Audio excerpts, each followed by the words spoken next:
Profile থেকে হচ্ছে যাইতে হবে মেটা বিজনেস উইকস বা বিজনেস উইকস, হ্যাঁ এখানে যাব। যাওয়ার পরে হচ্ছে এই যে এখানে আমাদের এই যে এখান থেকে অ্যাড রান করতে হবে, অথবা এই যে নিচে দেখেন অ্যাড ম্যানেজারের অপশন আছে। স্টার অ্যাড ম্যানেজারে ক্লিক করে এই যে অ্যাকাউন্ট ওভারভিউতে গেলে একেবারে অ্যাড ম্যানেজার অ্যাকাউন্টে নিয়ে যাবে, মানে ড্যাশবোর্ডে। আর ক্যাম্পেইনে গেলে ক্যাম্পেইনে নিয়ে যাবে। আমরা এই অ্যাকাউন্ট ওভারভিউতে ক্লিক করি।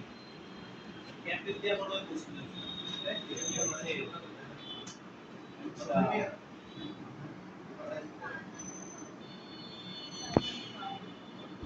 এমন নাম বলতে আচ্ছা, সো এই যে এড অ্যাকাউন্টে আমাদের কি করলো নিয়ে আসলো, হ্যাঁ অ্যাকাউন্ট ওভারভিউতে মূলত দেখার বিষয় হচ্ছে আপনার পেজের যাবতীয় বিষয়বস্তু, এগুলো তো আমাদের দেখার বিষয়টা আপনার হচ্ছে নতুন করে অ্যাড ক্রিয়েট করবো, এটার জন্য আমাদেরকে যেতে হবে ক্যাম্পেইন।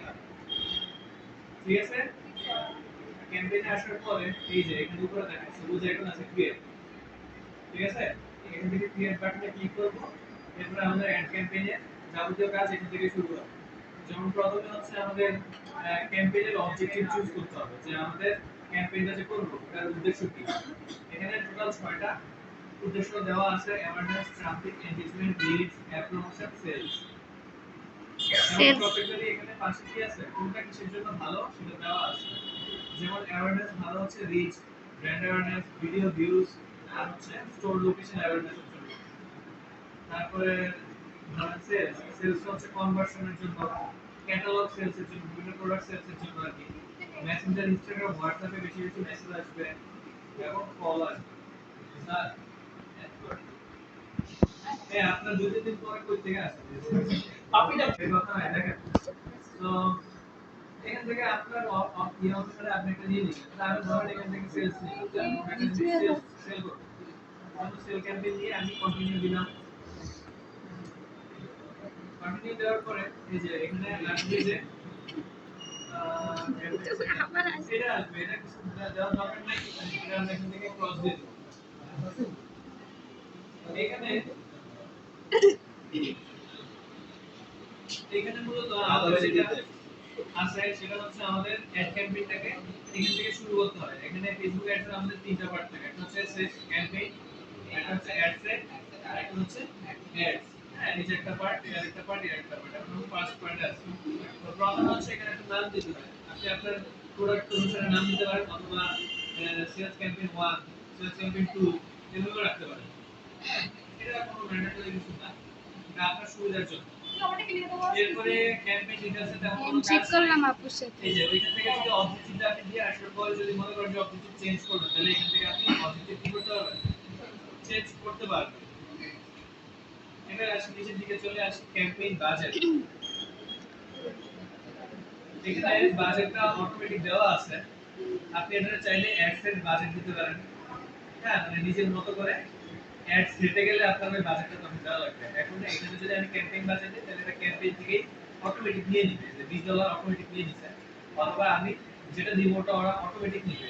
হ্যাঁ, এই যে এখানে লেখা আছে automatically distributed budget to best opportunities across your campaign, মানে ক্যাম্পেইনের যখন যতটুকু খরচ দরকার অটোমেটিক খরচ হবে। এটা আমরা দিব না, আমরা দিব কোনটা, অ্যাড সেট বাজেট দিব। তাহলে আমরা অ্যাড সেটের অপশন এই যে এই সেকেন্ড যেই অপশনটা, সেখানে গিয়ে আমরা বাজেটটা দিতে পারি। এটা দিয়ে রাখলাম। এরপরে অডিয়েন্স রিপোর্টিং, এখানে তেমন আর কোনো কাজ নেই। মূলত কাজটা হচ্ছে আমরা এখানে ক্যাম্পেইনের নাম দিতে হবে আর বাজেটে অ্যাড সেট বাজেট দিতে হবে। ঠিক আছে,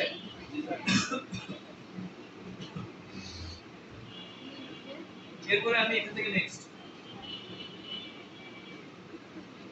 নেক্সটে গেলে এই যে আমি এতক্ষণ ছিলাম ক্যাম্পেইনে, এখন চলে আসছি কোথায়, অ্যাড সেটে চলে আসছি। তো অ্যাড সেটে আমি একটা নাম দিলাম যে অ্যাড সেট 2।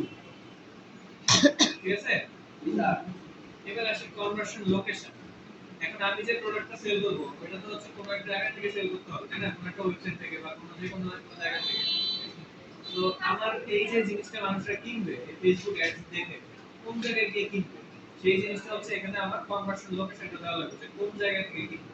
কিন্তু ওয়েবসাইট আছে, অ্যাপস ওয়েবসাইট হবে না, মেসেজ ডেস্টিনেশন হবে, কলস হবে, ওয়েবসাইট এন্ড কলস হবে। কারণ অ্যাপস এবং অ্যাপস হবে না, কারণ কি, এটা শুধু অ্যাপস প্রমোশনের ক্ষেত্রে।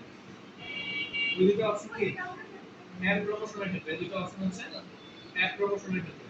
তো আমরা মানুষদেরকে আমাদের প্রোডাক্ট সেল করার জন্য কোথায় নিতে পারবো? ওয়েবসাইটে নিতে পারবো, মেসেজ ডেস্টিনেশনে নিতে পারবো, মেসেঞ্জার, হ্যাঁ মেসেজ ডেস্টিনেশন, মেসেজ ডেস্টিনেশনে নিতে পারবো। যেমন মনে করেন হোয়াটসঅ্যাপে, মেসেঞ্জারে, ইনস্টাগ্রামে যে আমাদের ইনবক্স আছে ওইখানে। এরপরে কলস, মানুষ যদি আমাকে কল দেয়া অর্ডার কনফার্ম করতে চায় বা কিনতে চায় তাহলে কলের অপশন আমি রাখতে পারি। অথবা হচ্ছে ওয়েবসাইট এবং কল দুটোই একসাথে রাখতে পারি, যে ওয়েবসাইটেও ভিজিট করবে প্লাস হচ্ছে কলে কি নক করতে পারবে। বেশ, সবাই কি বুঝছেন? জি স্যার। তো এখান থেকে ধরেন আমি দিলাম কি মেসেজ ডেস্টিনেশন দিয়ে দিই, যেটা আমাদের ওয়েবসাইট নাই, আমরা আপাতত মেসেজ ডেস্টিনেশন দিলাম যে আমাদেরকে ওরা যে আমাদের থেকে যে অর্ডারটা নিবে বা আমাদের থেকে যে প্রোডাক্টটা কিনবে এটা কোনো মেসেঞ্জারে বা হোয়াটসঅ্যাপে বা কি ইনস্টাগ্রাম থেকে নিবে। ঠিক আছে? এবার আসছে হচ্ছে ফেসবুক পেজ। এই যে এখান থেকে আমাকে ফেসবুক পেজটা কানেক্ট করতে বলতেছে বা ফেসবুক পেজটা সিলেক্ট করতে বলতেছে যেটাতে আমার এই মেসেজটা যাবে। হ্যাঁ, তো আমি এখান থেকে চাইলে যে পেজের জন্য অ্যাড রান করতেছি সেটা এখান থেকে চাইলে চেঞ্জ করে দিতে পারি। ঠিক আছে? এই যে মনে করেন আমার এই পেজ থেকে অ্যাড রান করতে যাচ্ছি, আমি টাইমেক্সটা দিয়ে দিলাম, মানে যেটা থেকে আপনি অ্যাড রান করতে যাচ্ছেন ওইটা। ঠিক আছে, দিলাম। এবং কোন কোন জায়গায় যাবে নিচে দেখাচ্ছে, মেসেঞ্জারে যাবে আর হচ্ছে ইনস্টাগ্রামে যাবে। আর আমি হোয়াটসঅ্যাপ চাইলে এখানে কানেক্ট করে নিতে পারি। তাহলে হোয়াটসঅ্যাপ ইনস্টাগ্রামে যাইতে হলে তো আগে স্যার পেজটা ক্রিয়েট করার সাথে সাথে ইনস্টাগ্রামটা কানেক্ট করতে হবে। হ্যাঁ, কানেক্ট আছে। আচ্ছা, ঠিক আছে। মেসেজ ডেস্টিনেশন শেষ। এবার নিচের দিকে চলে আসেন বাজেট এন্ড শিডিউল। এই যে বাজেট এন্ড শিডিউলটা তখন ছিল আমাদের কোথায়? ক্যাম্পেইনে। তবে আমরা অ্যাড সেটে অপশনটা চুজ করার কারণে এখন আসছি কি এখানে। এবার আমি আমার নিজের মতো করে কাস্টমাইজ করে এখানে কি দিতে পারবো? বাজেট দিতে পারবো।